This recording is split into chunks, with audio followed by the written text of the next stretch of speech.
السلام علیکم میرے عزیز بھائیوں اور بہنوں، ذرا سوچو، اگر دروازے کے سامنے ایک نہر بہتی ہو اور کوئی آدمی دن میں 5 مرتبہ اس میں نہائے، کیا اس کے بدن پر میل کچیل باقی رہے گی؟ رسول اکرم صلی اللہ علیہ وسلم نے فرمایا، بالکل ایسے ہی 5 وقت کی نماز اللہ کے حکم سے انسان کے گناہوں کو دھو دیتی ہے، دل کو روشن کرتی ہے، روح کو پاک کرتی ہے۔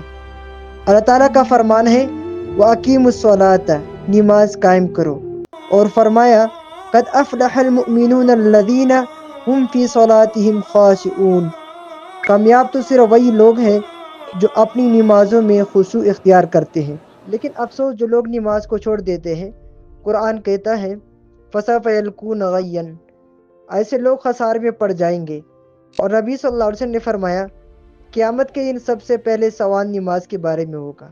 میرے بھائیوں اور بہنوں، نماز صرف فریضہ نہیں، یہ رب سے ملاقات ہے، یہ دل کا سکون ہے، یہ برکت کا خزانہ ہے۔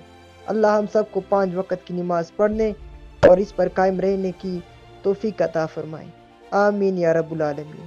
اب فیصلہ آپ کے ہاتھ میں ہے، اب اس نماز کا عہد کریں اور اس پیغام کو اپنے دوستوں کے ساتھ ضرور شیئر کریں، اور اگر یہ بات آپ کے دل کو لگی ہو تو ایک کمنٹ میں آمین لکھیں، اور ویڈیو کو لائک کر کے دوسروں تک پہنچائے۔ جزاک اللہ۔ Thank you for watching.